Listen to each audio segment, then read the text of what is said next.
Salut tout le monde. On se retrouve aujourd'hui pour le résumé de Dead to Me saison 1. N'hésitez pas à liker et vous abonner à la chaîne, cela nous encourage à progresser et à proposer un meilleur contenu. Juste avant de commencer, j'aimerais remercier tous mes nouveaux abonnés. On est maintenant 52 sur la chaîne. Merci énormément pour le soutien. Sans plus tarder, passons à la vidéo. Je n'ose pas imaginer ce que vous vivez. C'est comme si Jeff se faisait renverser par une voiture et mourait de façon soudaine et violente. Ça fait ça. Cette scène donne aux spectateurs une bonne introduction au début de la série de Netflix. Jen est un agent immobilier de Laguna Beach en colère, qui doit faire face à la mort tragique de son mari, victime d'un délit de fuite, qu'il a récemment laissé s'occuper seul de ses deux garçons Charlie et Henry. Jen se rend dans un groupe de soutien aux personnes en deuil et rencontre Judy. Celle-ci raconte au groupe qu'elle a perdu son fiancé. Jen interroge un pasteur lorsqu'il dit au groupe qu'il faut apprendre à pardonner. Excusez-moi, comment vous pardonnez à quelqu'un qui renverse votre mari avec sa voiture et qui s'enfuit en le laissant se vider de son sang sur le bas-côté de la route? Comment vous faites ça? Après que Jen ait dit au groupe qu'elle a du mal à dormir, Judy lui donne son numéro et lui dit d'appeler si elle a de nouveau du mal à dormir. Les deux femmes commencent à parler au téléphone jusqu'au petit matin. Très vite, Jen invite Judy à regarder la télévision et à boire du vin au bord de sa piscine. Elle discute de la façon dont Jen pourrait gérer sa colère et Judy suggère la méditation. Jen a décidé d'enquêter elle-même sur le délit de fuite de Jeff, car elle estime que la police de Laguna Beach est incompétente. Les deux amies ont un moment de complicité autour d'un peu d'herbe sur la plage au milieu de la nuit. Le lendemain soir, Jen propose de passer prendre Judy, découvrant que Steve, le fiancé de Judy, est toujours en vie et a rompu avec elle il y a 2 mois. Lors de la prochaine réunion du groupe de soutien pour les personnes en deuil, Jen se déchaîne sur Judy. Le groupe dit à Jen de laisser Judy parler. Celle-ci explique au groupe qu'elle a perdu Steve parce qu'elle a fait 5 fausses couches et que Steve voulait avoir des enfants, mais que Judy n'a pas pu lui en donner. Le groupe reconnaît que Judy doit vraiment faire face à son propre chagrin. Après la réunion, Jen se rend à sa voiture, furieuse. Elle met sa musique métal à fond, mais ne peut s'empêcher de pleurer de façon incontrôlable. Jen se présente au travail de Judy et elle se réconcilie autour d'une tasse de whisky, puis lui offre une chambre dans sa maison d'hôte. À la fin de l'épisode 1, Judy récupère des affaires dans un garde-meuble où est garée une voiture avec une bosse de la dimension d'une personne, ce qui sous-entend directement au public que Judy a quelque chose à voir avec la mort de Jeff. L'épisode 2 s'ouvre sur le premier repas de Judy avec Jen et les enfants, après son emménagement dans la maison d'hôte qui servait de studio de musique à son défunt mari. Jen dit à Judy qu'elle va travailler avec Steve puisqu'elle lui a donné sa carte de visite, lorsqu'elle pensait que Judy était une psychopathe. Celle-ci a du mal à se sentir à l'aise dans la maison d'hôte, car elle peut sentir l'énergie de Jeff, ce qui déclenche son syndrome de stress post-traumatique dû au fait d'avoir écrasé ce dernier. Lorsque Jen rencontre Steve, l'ex de Judy, pour signer l'accord d'exclusivité sur la vente de sa maison, il découvre que Jen laisse Judy vivre dans sa maison d'hôte. Celle-ci essaie de brûler de la sauge et d'installer des cristaux dans la maison d'amis pour la nettoyer de l'énergie de Jeff, mais cela ne fonctionne pas. Judy dort donc dehors pendant la journée.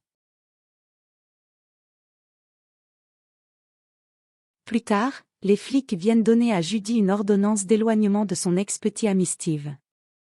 Jen décide de déménager toutes les affaires de Jeff de la maison d'amis. À la fin de l'épisode 2, Jen défonce la voiture de sport jaune qui est toujours en excès de vitesse dans son quartier.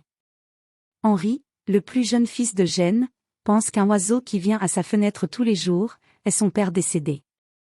Lorsque les flics viennent interroger Jen au sujet de la voiture vandalisée, Judy endosse la responsabilité à la place de cette dernière. Jen découvre que son mari la trompait, après qu'elle soit allée sur son ordinateur portable pour jouer à un jeu auquel il avait l'habitude de jouer avec leur fils aîné Charlie. Jen et Judy rencontrent une jeune serveuse nommée Bambi avec laquelle Jeff la trompait, dans le restaurant où travaille cette dernière. Judy se fait alors passer pour Jen et dit à Bambi qu'elle est la femme de Jeff, mais cette dernière se justifie en disant que Jeff lui a dit que sa femme était morte. Les deux femmes se rendent à un séminaire sur le deuil et Judy rencontre un ancien détective, Nick, qui veut aider Jen à trouver la personne qui a tué son mari. Les deux amis demandent à Nick de venir chez Jen et d'effrayer Charlie, le fils de Jane, qui vient d'être arrêté pour avoir vendu de la drogue à l'école. Lorsque Nick fouille le sac à dos du garçon, il trouve une arme. La mère de Shandy l'amène chez Jane, pour lui montrer le phare que celle-ci a gardé en souvenir, après qu'elle l'ait décollé du visage mort de Jeff. Jane pète les plombs sur ses clients de l'immobilier, et son associé la licencie. Pendant ce temps, Judy prend un jour de congé et aide Steve à démonter la voiture qui a écrasé Jeff. Les détectives trouvent la marque et le modèle de la voiture grâce aux morceaux de phare et obtiennent une liste de toutes les personnes possédant la Mustang 66 qui vivent dans le comté d'Orange. Jane enquête sur les personnes de la liste, en faisant l'éloge des maisons à leurs propriétaires, puis en demandant à jeter un coup d'œil à leur garage, pour voir s'ils n'ont pas une bosse suspecte sur une Mustang 65 cachée dans leur garage. Lorsque Judy réalise qu'elle est enceinte de Steve, elle dit enfin à Nick le détective qu'elle voit à nouveau Steve, et Nick ne le reçoit pas très bien. À la fin de l'épisode 8, Nick découvre que les œuvres d'art de Judy Hale sont exposées dans l'un des établissements figurant sur leur liste de suspects. Judy se rend à l'hôpital et apprend qu'elle n'est pas enceinte et qu'elle ne pourra jamais avoir d'enfant. Nick se rend chez TKG Art et interroge Steve au sujet de la cabriolet. Elle finit par dire à Jane ce qu'elle a fait parce que Jane commence à se sentir responsable de la mort de Jeff. C'est ma faute. Quoi? Je l'ai cogné. L'épisode 9 se termine par un montage où l'on voit le FBI fouiller le garde-meuble de Steve et Jane sortir l'arme de Jeff du coffre. L'épisode 10, quant à lui, commence par un montage où l'on voit Jane détruire toutes les affaires de Judy, tandis qu'elle fait installer un système de sécurité avec des caméras chez elle. Elle va voir l'inspecteur qui travaille sur l'affaire du délit de fuite, et lui dit que Judy lui a avoué avoir percuté son mari avec sa Mustang 66.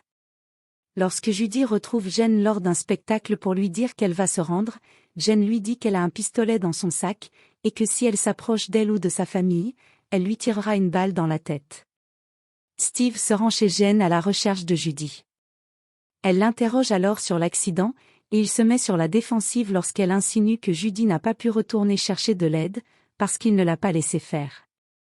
Jane demande à Steve ce qu'il a dit quand Judy a renversé Jeff et il dit qu'il ne se souvient pas. Soudain, Jane sort son arme et la pointe vers Steve.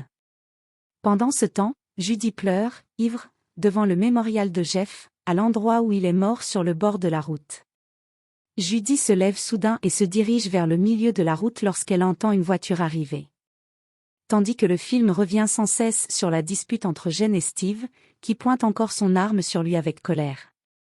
Juste avant le générique, dans le dernier épisode, la caméra montre un Steve sans vie, flottant face vers le bas dans la piscine de Jane, des filets de sang coulant de sa tête. J'espère que vous avez aimé la vidéo, n'hésitez pas à donner votre avis en commentaire, à liker et à vous abonner pour me soutenir. À bientôt.